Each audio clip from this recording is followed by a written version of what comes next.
Welcome to Loco Gringo, Mexico, where we can take you beyond the usual on your vacation.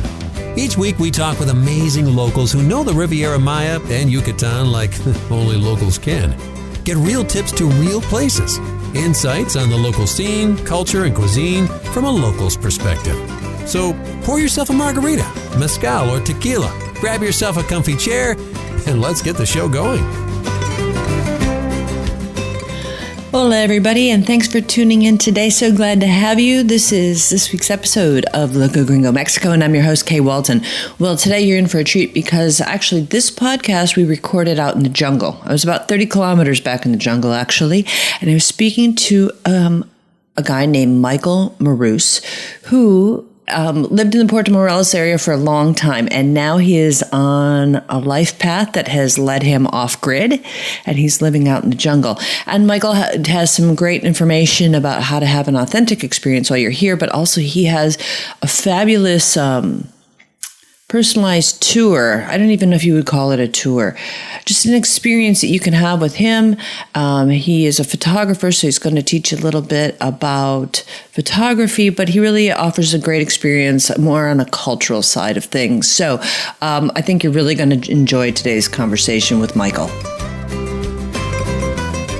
This episode is brought to you by Buy Playa. You know, lots of people ask us for information and help when it comes to real estate, whether they're looking for retirement, an investment property, or maybe they're looking to relocate to the area. And we refer them over to our friends at Buy Playa. The folks at Buy Playa we've known for years, and they'll make sure that you, the buyer, are fully protected and informed when it comes to buying real estate. So if you're looking to buy a piece of paradise, check out our friends at buyplaya.com. Okay, we're working. Yeah. We're live. Hey, Michael, thanks for having me here in the jungle. I can't believe that we're sitting in a treehouse. How many? 20 feet off the ground? Yeah, but that... No, it's great to have you here. Thank you for coming out. So tell me, Michael, how does someone from Bavaria wind up in the jungles outside of Puerto Morelos? That's a good question, really. Yeah, well, it was kind of a journey, but I'm just so glad that it actually happened, because I grew up, as I said earlier, on farms in the mountains of Bavaria in Germany, and by all means, you know, when I was a little boy or so, there would have been no thought that 50 years later I would be sitting in a treehouse in the Yucatan Peninsula with you and talking about this experience, and it's just great. Yeah, like I said, I was like nature in the mountains working, and my uncle actually, he was a photographer, and one of my earliest memories are like he was like a travel photographer. He went out to the mountains, and then every couple of months or so we would visiting Uncle Franz. This was his name, and then he would do those slideshows, you know, like the old slides, you know, like the clickety sound, you know, and I was just always fascinated by it.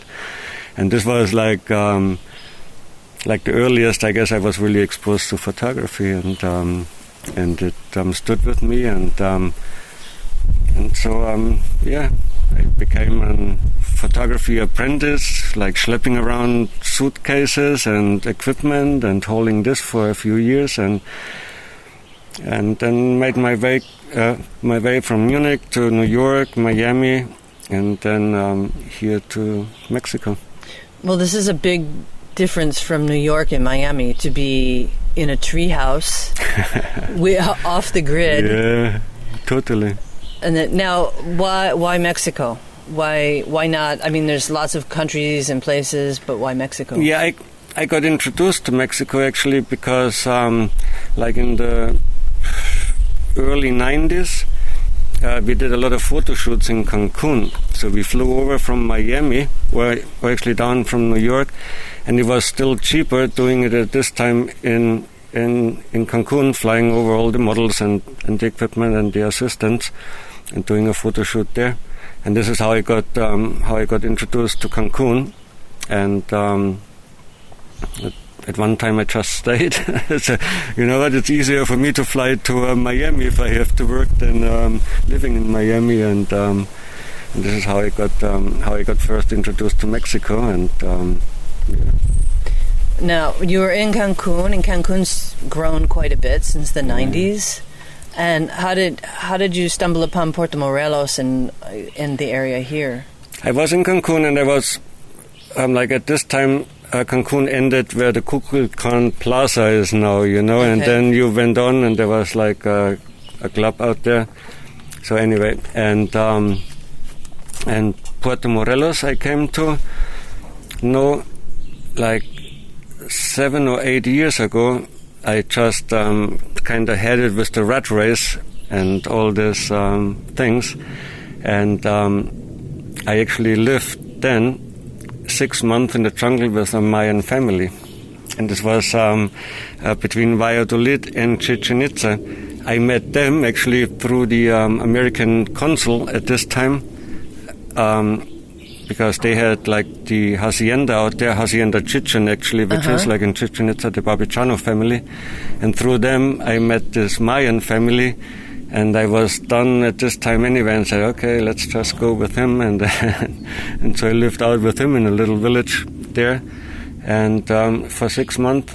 And at one time he just said, you know, Michael, I think you are ready to go back. You know? And I said, okay, so I'm going back.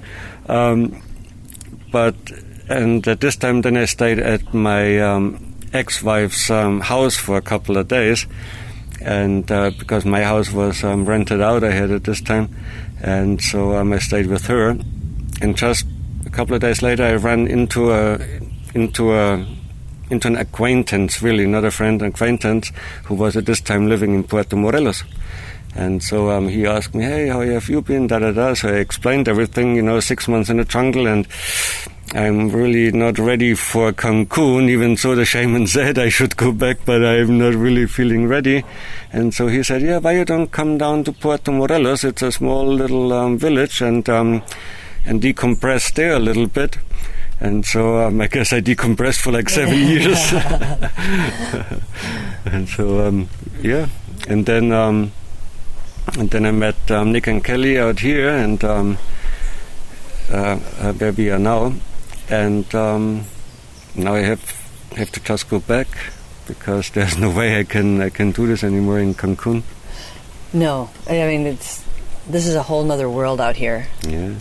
And it's absolutely. I wish everybody who's listening to the show could imagine, because we're at the treetop level, and just Michael and I are sitting here with these big grins on our face because it's just it's just amazing and magical. And like there's some papaya trees and everything, and you can hear the birds. I'm not sure if the mics are picking up the birds, but it's a really cool place. So Michael, when did you just moved out here in the jungle not too long ago, right? No, for a couple of years, obviously hanging out, and but permanently I moved out at the beginning of this year actually. But you still put your passion is in photography? Yes. Yes, my passion is in photography, and so right now I'm living what we call at this place the ruins, and I mostly sleep in hammocks, obviously, because it's cooler, and it's also more hygienic. And you just during the day you put them away, and then you have a lot of space. Now, how's your photography evolved? I've stalked you on Facebook for a long time, and I love seeing you see sunrises and sunsets and lots of seascapes. And now being in the jungle, has your photography evolved with that? Yeah, it is. Actually, about my photography, there are two parts to it. There's one, it's like the commercial part, which I do for a living, like I'm doing interior photography for rentals and things like this, or also some travel photography, and that's so like the business side. And then the other side is that photography is not also my business, but also my passion. I'm never further away than a meter or two from a camera. There's always a camera around me if I'm working or not working. And this is how those landscapes in Puerto Morelos came alive, because I was really into this, and I liked it, and I did some explorations in the mangroves and got some crocs there, and all this kind of thing. And nice, but there was then time also, I must say, after like 6 or 7 years in Puerto Morelos, where I say, if I do one more sunrise or sunset, I gonna jump off the roof of the house.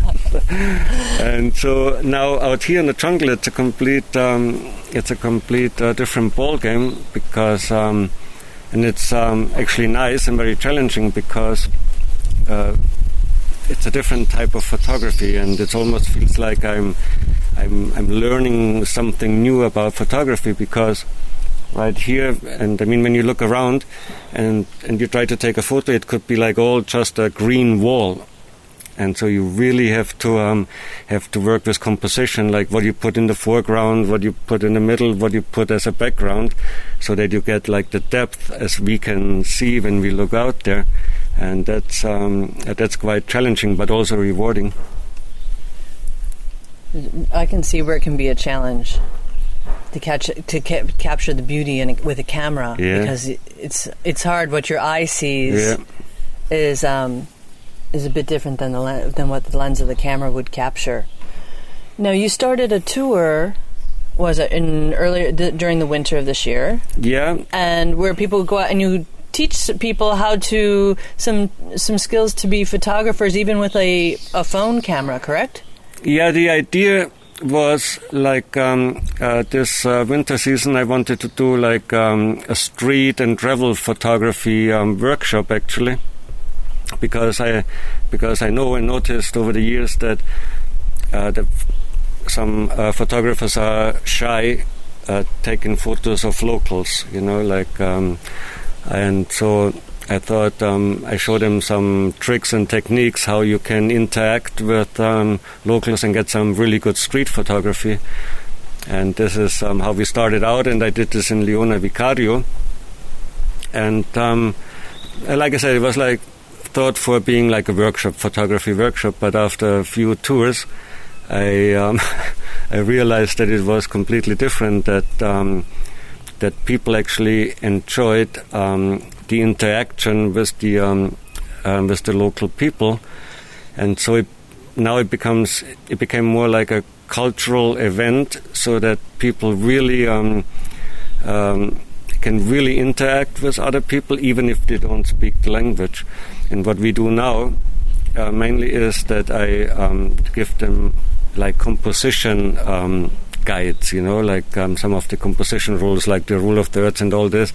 And with this, it really doesn't matter actually if you have a cell phone or if you have a pro camera, because the composition rules, they always stay. How you approach people, or how you approach a photo, how to see a photo, watch out for the light, and all this kind of things. And it's actually very rewarding, because this is what people on vacation do all the time, take photos either with their cell phones or with their pro cameras or good amateur cameras. And also I had people coming who own condos in Puerto Morelos or Playa del Carmen, and they're here for like 20 years, like those snowbirds.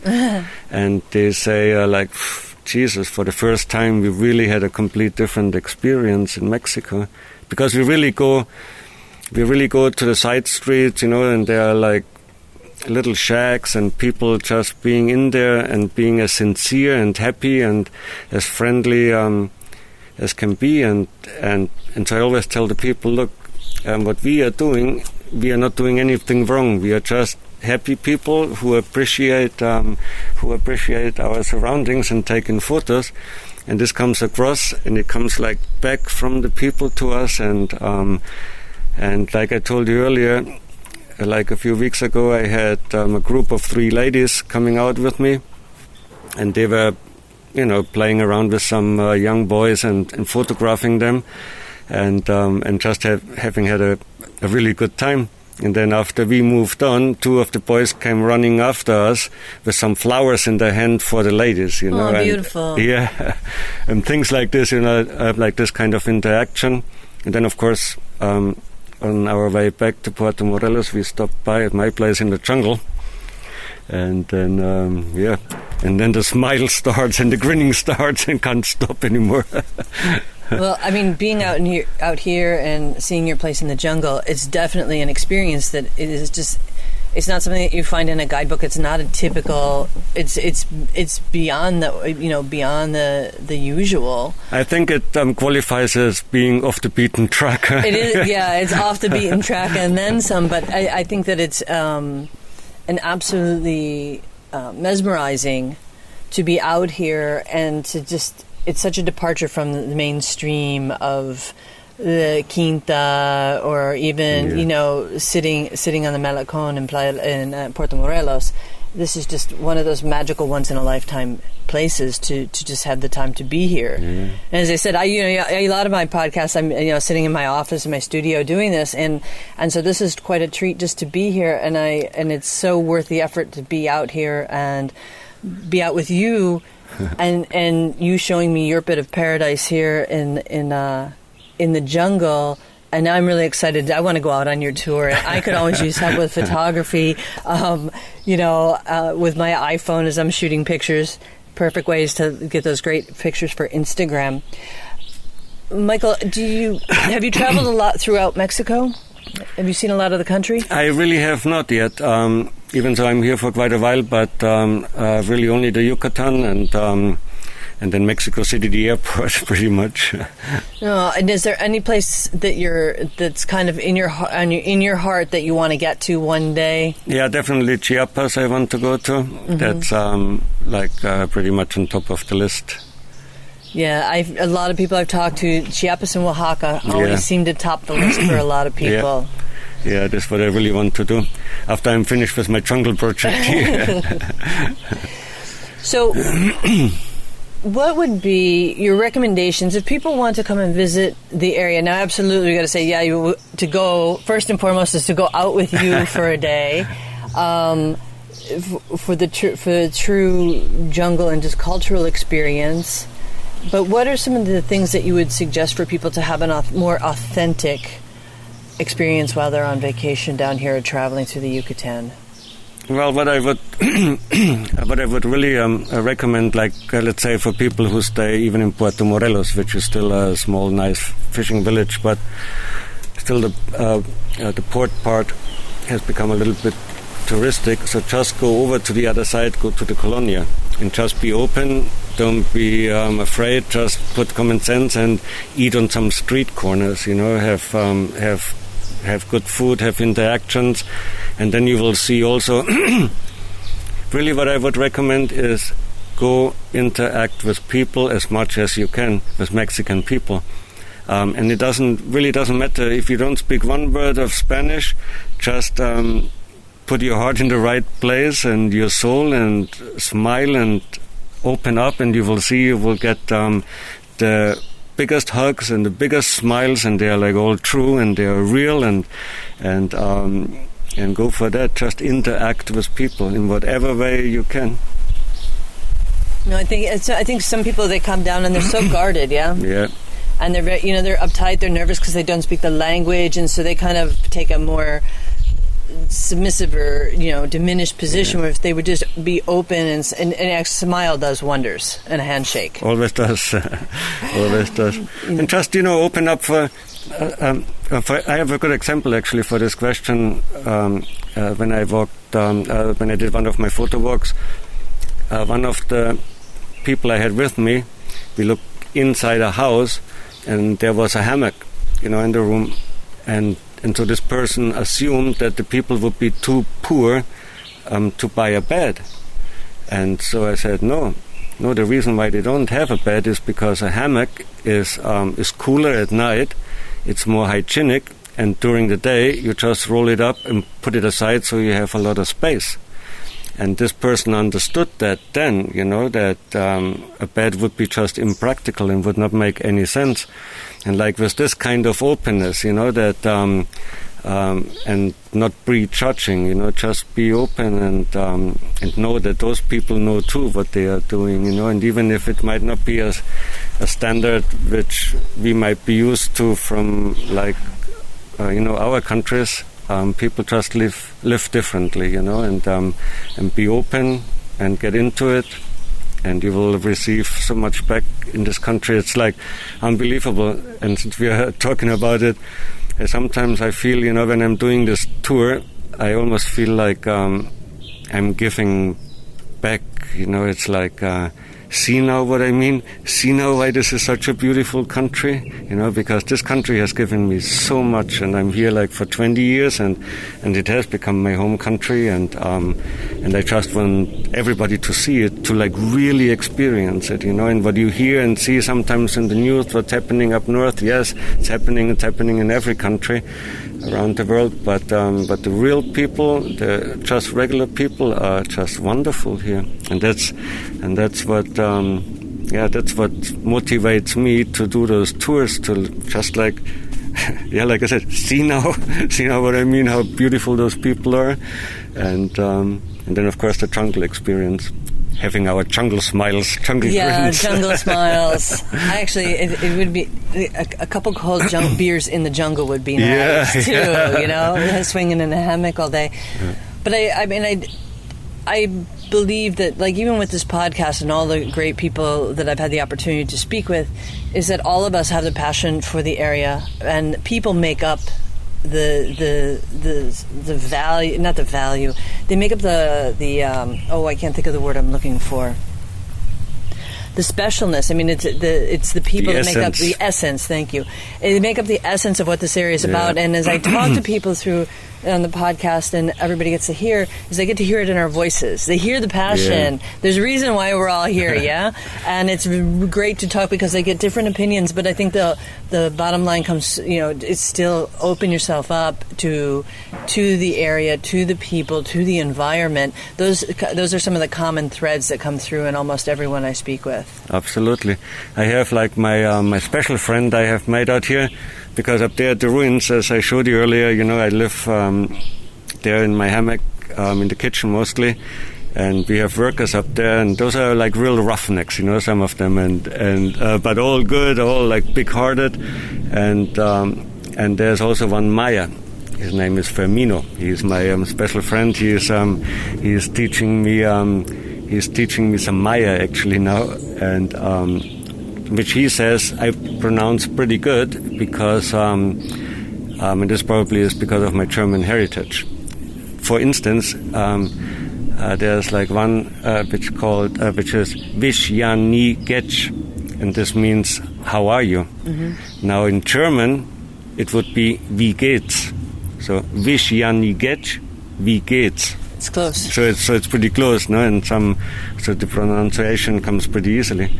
And and he's like a very patient teacher because he also showed me how to string up a hammock because I obviously not so good in that kind of things at the beginning, so I was just doing those knots and which took me about half an hour to open them in the morning, and so he just showed me like one sling around and then through and boom, it just holds, and then in the morning you knock at the knot a little bit and it just opens up and you put your hammock away.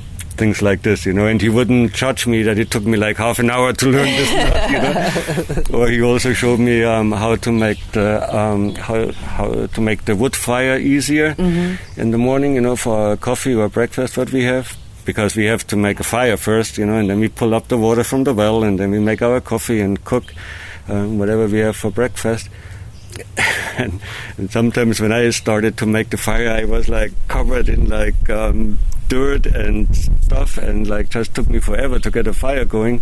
And so now he showed me, and so it's actually very easy. I got a fire. I now get a fire going in about 20 seconds or so, compared to half an hour as it took me at the beginning. So I'm learning. I'm good. I'm going right there.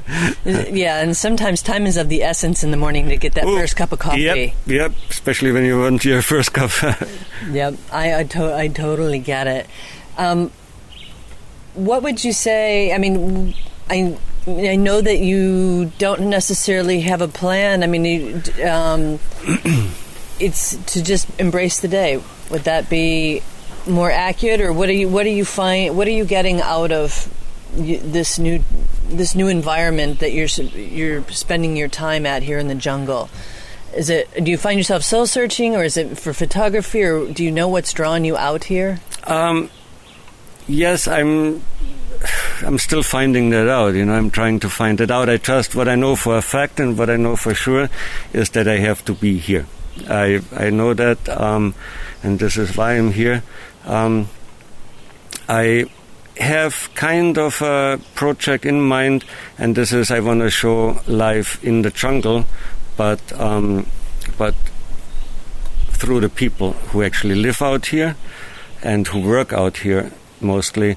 Not people who have who have a plot of land somewhere in the jungle and have built a house there, stone house, and have the internet and electricity and all this. It's more like people who live in the deeper jungle, or in the deep jungle as we call it, where my land is too, and how we cope just with everyday challenges and still have our grin on our face, even like today, this morning, when I was supposed to meet you, and the jungle buggy broke down, and I had to walk 2 kilometers to get you, and was half an hour late, and but still smiling, because you just do what you have to do. Nothing is too much really out here, and so my plan is I want to produce a series of photographs, and maybe do a book, do some documentaries, whatever comes, because I'm sure there will be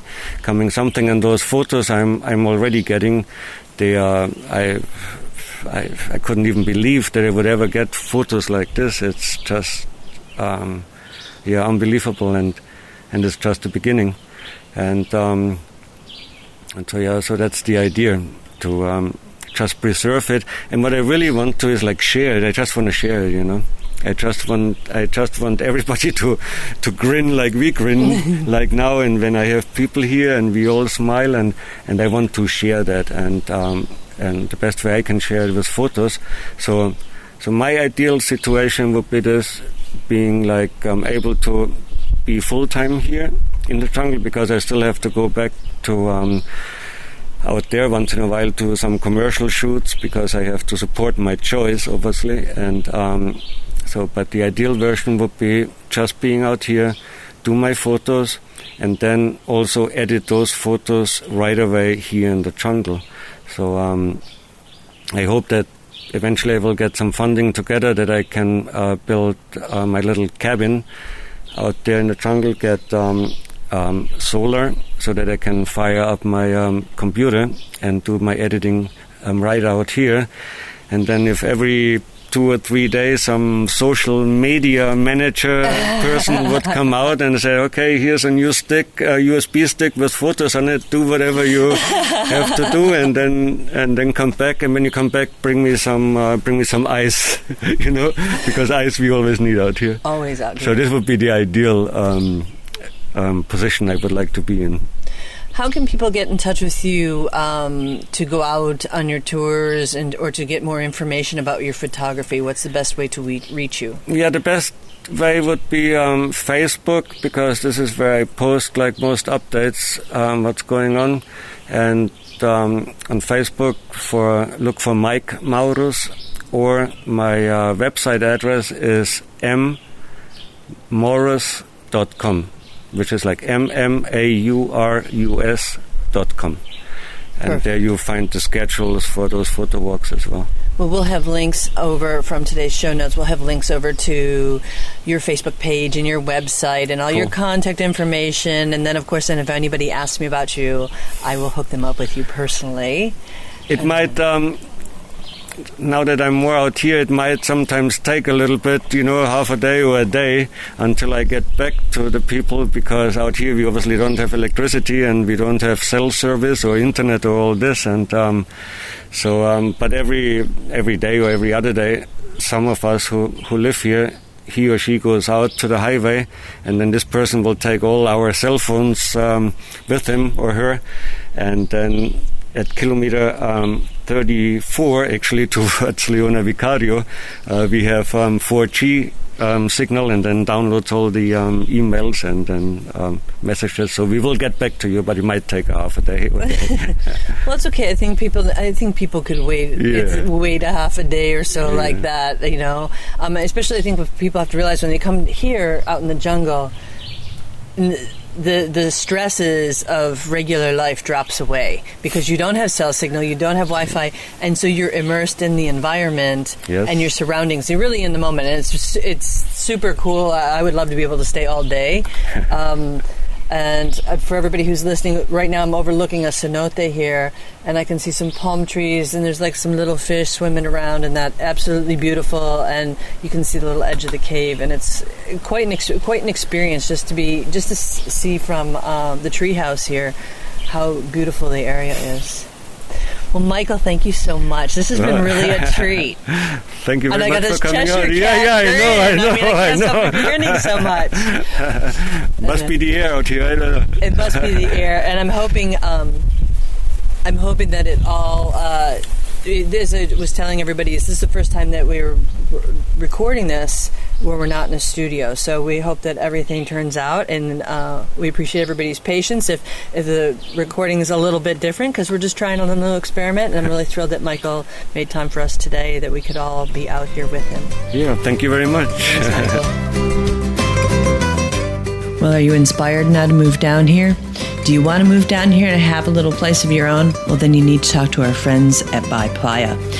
They have a friendly and knowledgeable international staff. They speak lots of languages, and they are known as being a buyer's agent. Well, what does that mean? That means they are only going to show you and sell you properties they know that have escrituras. An escritura is a title. And it's part of their due diligence to make sure the title is clear, there's no liens, and that the person who's selling the property is actually the owner. By Playa works with lawyers that specialize in fideicomisos, which is a Mexican trust. You may have heard of it already before. And they can address things such as capital gains problems immediately and right up front, so that you have no surprises along the way to closing. So contact our friends at By Playa at buyplaya.com. Thanks so much for tuning in. But before you go today, I just wanted to remind you that if you're interested in going out with Michael on his cultural experience, you can contact Paulina, our concierge. Her email address is concierge@locogringo.com. She also has information about all the fun and practical things that has to do with vacationing and visiting the Riviera Maya and Yucatan. Also, for today's show notes, you can go to our website, locogringo.com/podcasts, and you'll find details of some of the stuff we chatted about today, as well as direct links over to Michael's Facebook page. Well, I look forward to seeing you next week. Thanks for listening. If you like the show, be sure to subscribe. For links, show notes, and more information, head on over to locogringo.com or give us a call toll-free at 800-478-0081. Porque se tragó la luna, estaba enferma la rana, su madre soba que soba, dedos de pluma la panza, pensó ranita que luna era una toronja blanca, y aunque la luna es de leche, la leche estaba cortada. Croa, croa, dedos de pluma, croa, croa, dedos de agua, croa, croa.